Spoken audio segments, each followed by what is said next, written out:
Palitas. Distribuição Sinapse.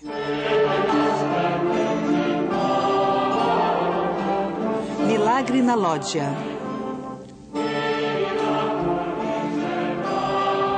A Virgem do Chanceler Roland, cerca de 1435.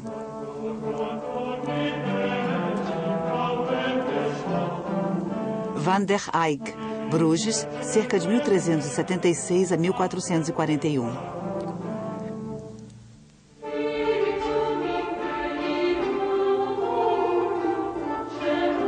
Museu do Louvre, Paris.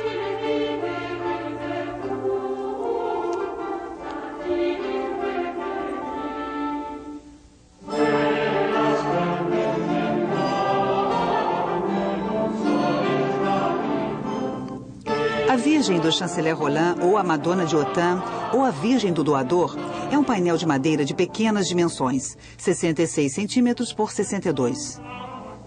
Realizada no fim da época gótica, é uma das primeiras pinturas a óleo conhecidas. Ela exibe, ao redor de 4 personagens, centenas de detalhes minúsculos.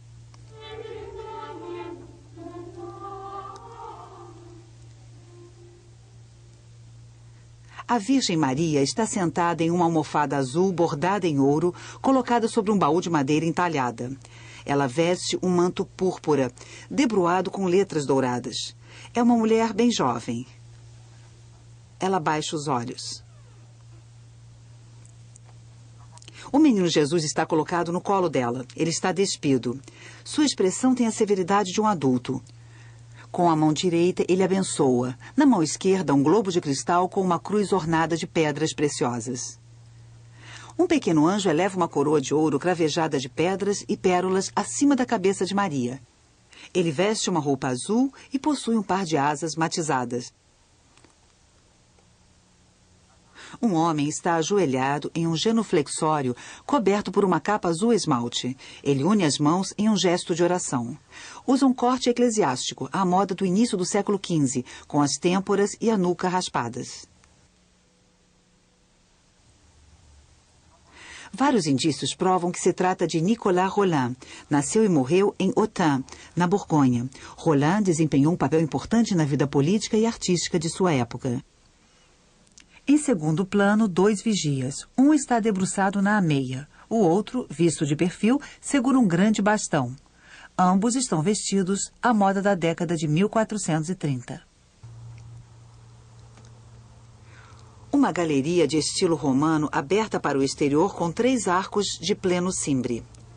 Os capitéis com motivos lembram os romanos do século XII. Capitéis variados exibem cenas do Antigo Testamento. Ao redor da arcatura, um motivo de pâmpanos e dragões. De cada lado, espaços fechados com vidraças brancas formadas por bolotas redondas. Acima da lógia, 2 janelas de vitral colorido. Os mosaicos exibem desenhos de estrelas de 8 pontas, alternando o preto e o branco. À frente da lógia, um pequeno jardim e 6 degraus que levam a um patamar ao redor das ameias. Em um nível inferior, uma paisagem dividida por um rio que vem de uma cadeia de montanhas. Uma ponte separa os 2 lados da cidade. À direita, uma cidade densa, composta de casas, diversas igrejas e praças.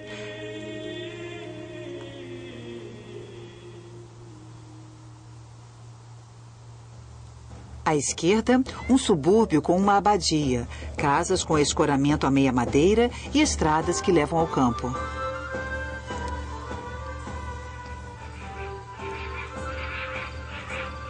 Nesta margem, que fica de frente para o sol, bosques e encostas cobertas de vinhedos. Na beira do rio, jardins e pastos. Na outra margem, um planalto coberto de campos cultivados e vilarejos. Uma casa em chamas. Pessoas caminham nas estradas. No meio do rio, uma ilha arborizada com um castelo. As muralhas são defendidas por enormes torres. Na direção do campo, a muralha é ampla para permitir a expansão da cidade, um aspecto característico do urbanismo da época. Pessoas entram nas igrejas, passam diante de armazéns instalados junto à catedral e partem para o trabalho no campo.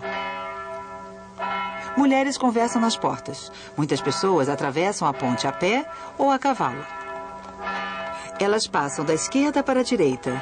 Outras atravessam o rio em sentido inverso em barcos. Ao longo do cais, barcas carregadas de mercadorias. Atracados, moinhos, cujas rodas propulsoras tiram proveito da potência do rio. Neste cenário familiar, os historiadores acreditaram ter reconhecido a flecha da Catedral de Utrecht, a Ponte dos Arcos de Liège, a Catedral de Santa Gudula da Bruxelas ou os Campos da Borgonha. Eles também sugeriram Bruges, Lyon, Praga e até Autun. Mas se existem elementos reais de fato, a paisagem é imaginária.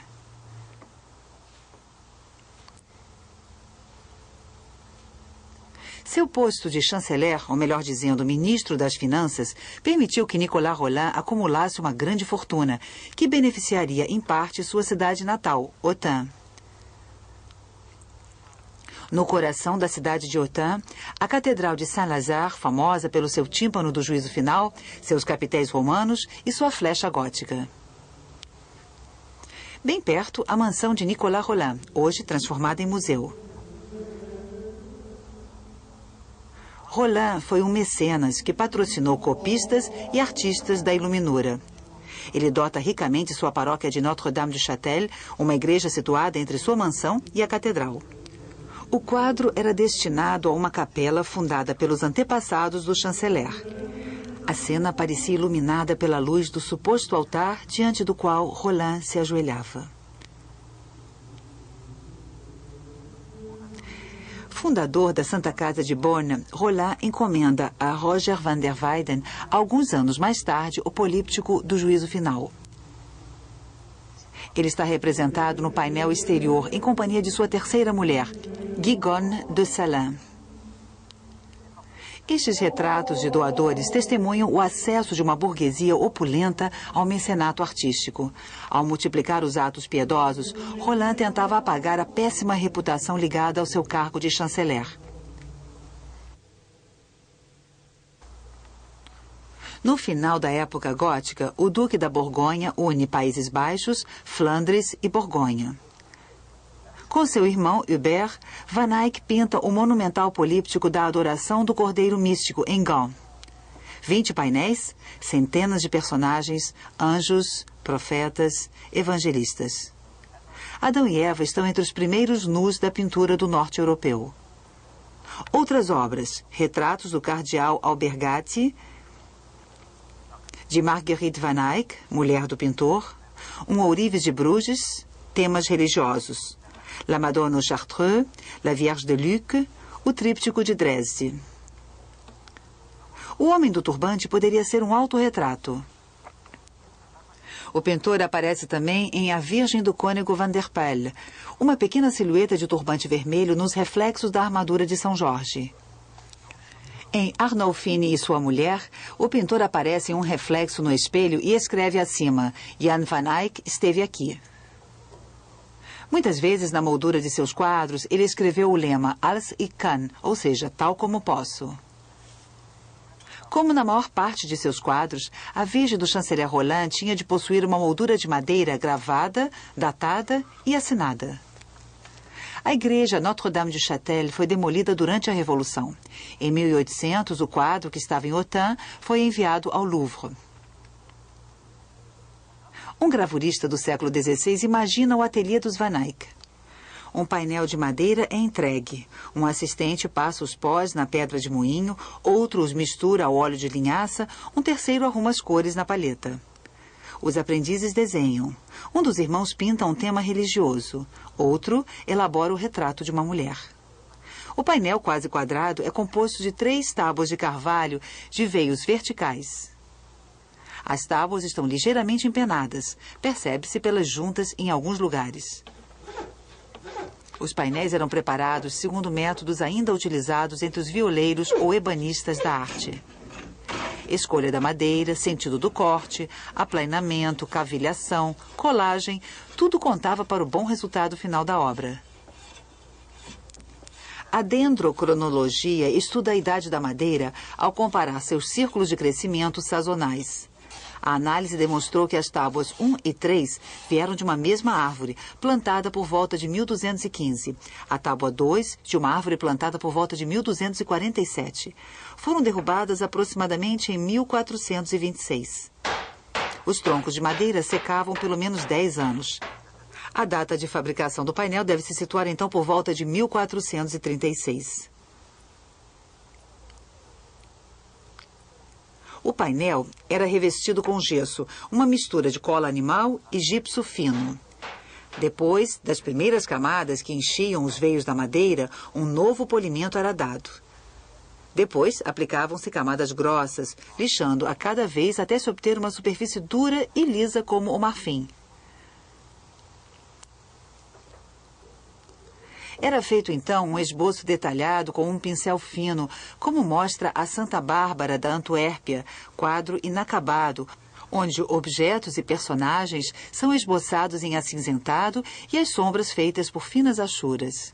Os raios infravermelhos atravessam os pigmentos e mostram as camadas inferiores invisíveis a olho nu. Ao explorar a superfície de um quadro área por área, é possível descobrir ainda o desenho original e as modificações feitas pelo pintor em relação ao projeto inicial. O detalhe oculto mais evidente, a grande bolsa do lado direito do chanceler. Era a marca do seu cargo. Ela continha o sinete do Duque da Borgonha. Talvez Roland tivesse pedido ao pintor que apagasse o tal objeto, que poderia passar por uma alusão evidente demais à sua imensa fortuna. Talvez o chanceler tivesse pedido ao pintor também que modificasse a posição da mão do Cristo, de modo que ele o abençoasse. Até Van Eyck, as pinturas eram preparadas misturando-se os pigmentos à clara de ovo. A têmpera, que deu origem a várias obras-primas, era difícil de se trabalhar. A lenda atribui a descoberta da pintura a óleo a Van Eyck. Na verdade, esta técnica parece conhecida desde o século XII. O óleo de linhaça não secava bem. Van Eyck teria descoberto que, ao misturá-lo com essência de terebentina, ele secava bem mais rápido.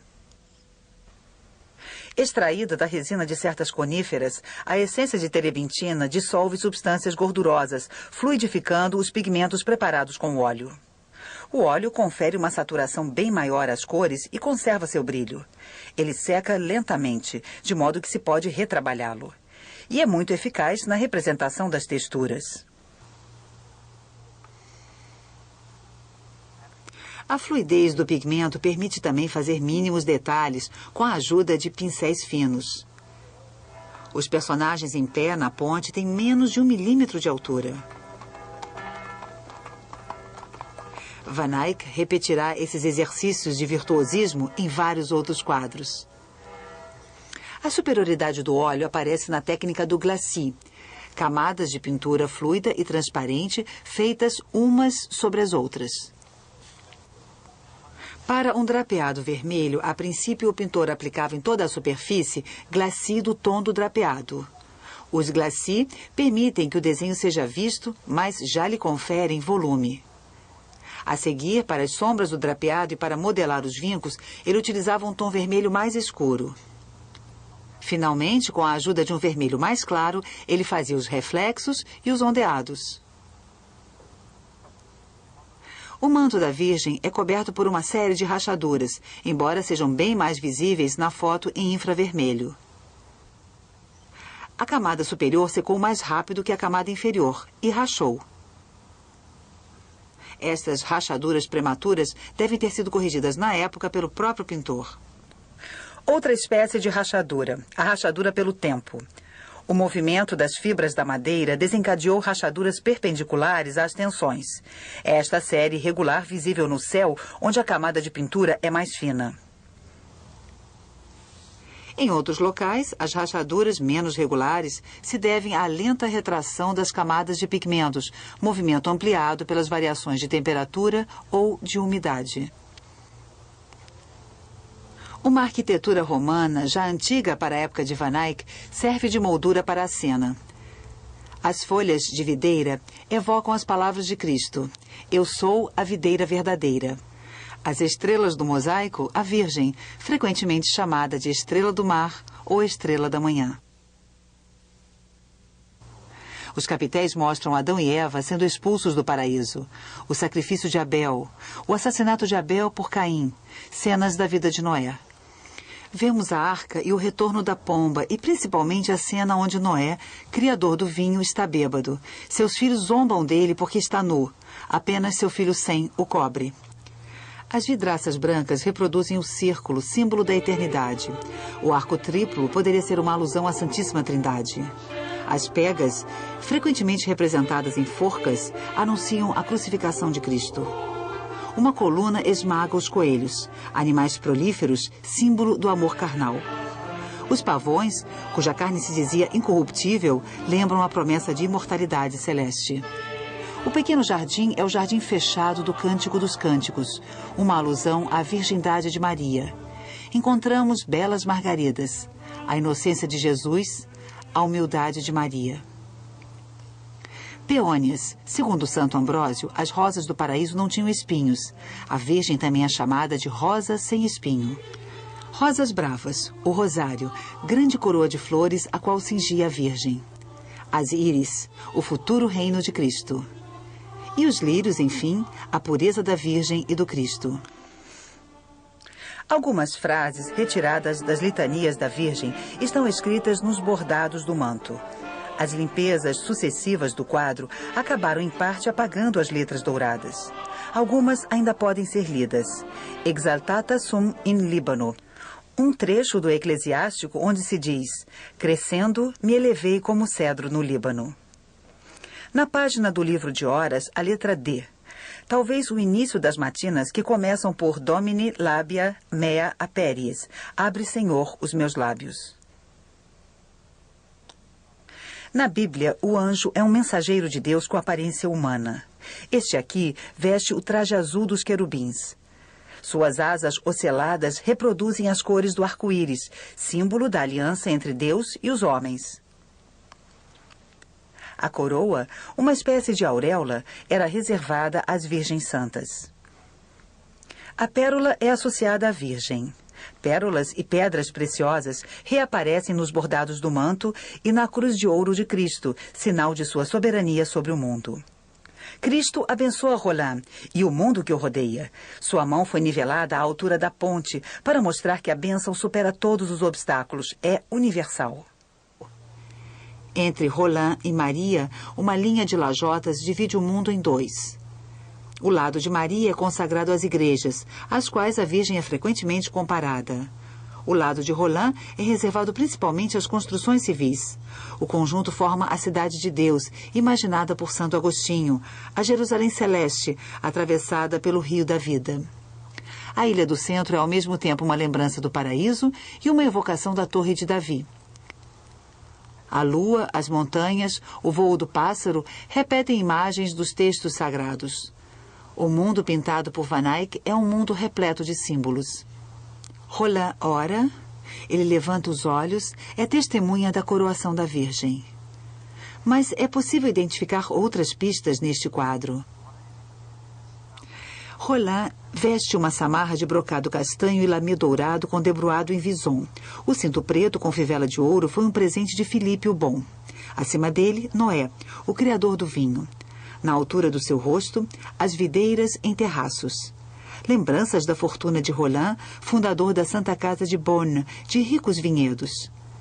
Em 1419, em pleno auge da Guerra dos 100 Anos, negociações entre a França, Borgonha e Inglaterra.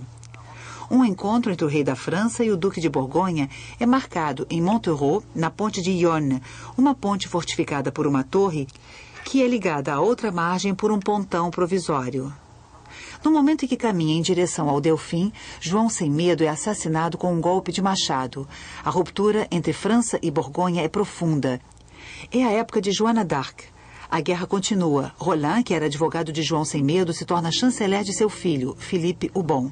16 anos após o acontecido em Montereau, Roland consegue reunir novamente as três partes. É o Tratado de Arras. Carlos VII fez concessões territoriais à Borgonha em reparação à morte de João Sem Medo. O rei da França manda rezar também missas de Requiem cotidianas na igreja de Nossa Senhora de Montreux, além de fundar um mosteiro nas proximidades e mandar erguer uma cruz de ouro no local do assassinato. Van Eyck colocou em sua paisagem o mosteiro, o pontão, a torre, a ponte e a cruz. Pedestres e cavaleiros que passam na ponte talvez se dirijam à missa de Requiem na igreja de Nossa Senhora. Há quem sugira que os sentinelas sejam Carlos VII e Filipe o Bom, enfim, reconciliados. Mas podemos estar diante de um autorretrato do pintor em companhia de seu irmão Hubert, morto 10 anos mais cedo. Roland, um dos principais responsáveis pelo Tratado de Paz, é retratado no auge de sua glória política. E um toque de humor. O pintor retrata no mesmo nível pavões, símbolo do orgulho. No século XV, o quadro se torna autônomo. Não é mais simplesmente um ornamento religioso, mas uma janela aberta para o mundo. O problema do pintor? Seduzir o olhar do espectador para uma ilusão de realidade. A solução está aqui, elegante, já que com sua lógia alta, Van Eyck domina uma paisagem profunda. A diminuição dos ladrilhos permite sugerir um afastamento. O lajeamento e a arquitetura são, desde a época, os suportes principais da perspectiva. Arnolfini e sua mulher possuem um sistema de 3 pontos de fuga. A Virgem do Cônego Van der Pelle exibe um sistema duplo. Em A Virgem do Chanceler Roland, as linhas de lajotas convergem para um ponto central, a ilha no rio. As linhas dos capitéis convergem em direção a pontos situados um pouco mais alto. Os pontos de fuga são, então, bem próximos. Mas seus desvios talvez se devam à deformação das tábuas do painel. É possível que, originalmente, os pontos tenham sido confundidos ou alinhados em uma mesma vertical.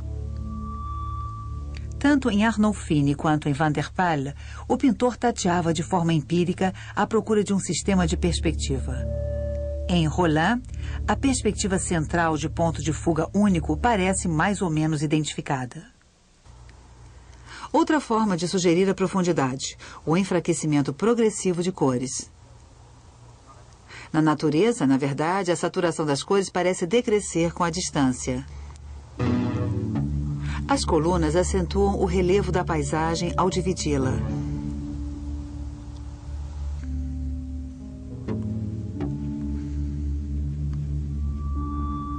A composição repousa em fortes princípios de simetria e contraste. Simetria entre a esquerda e a direita. Contraste entre o alto aberto e o baixo fechado. Entre o espaço exterior público e o espaço interior privativo. Roland e Cristo estão entre os dois espaços. Contraste entre a luz interior e a luz exterior. Contrastes e simetrias entre cores complementares. O vermelho do manto da Virgem se opõe ao azul do traje do anjo.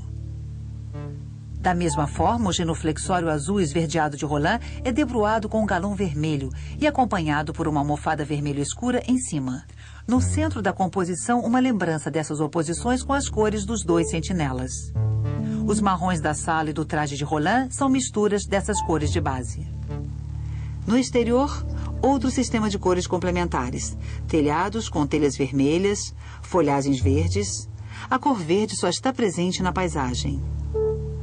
Enquanto a paisagem é de uma continuidade notável, no interior, ao contrário, reina o descontínuo.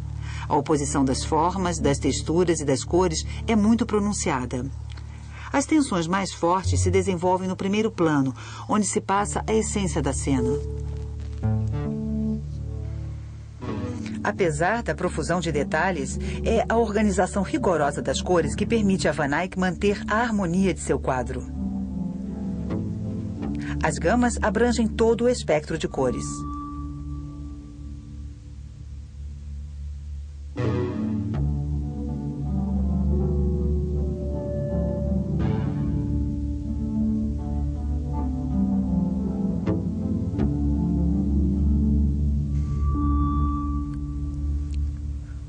O modelo da asa do anjo resume as cores da composição, como se o pintor quisesse, paralelamente em seu quadro, exibir a riqueza de sua palheta.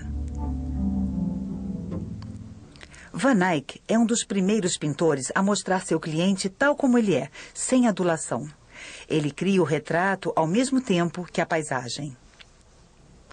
Seu modo de observar os mínimos detalhes e estabelecer ligações entre cada objeto e o restante do universo testemunha uma nova visão do mundo ao mesmo tempo realista e alegórica.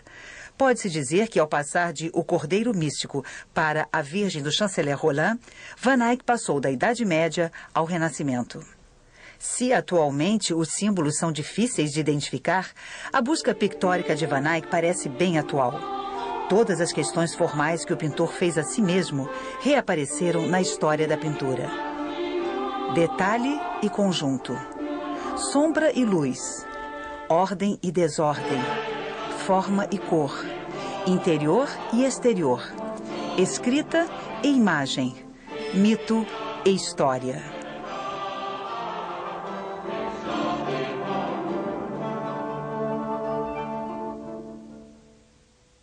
Versão brasileira Audio News.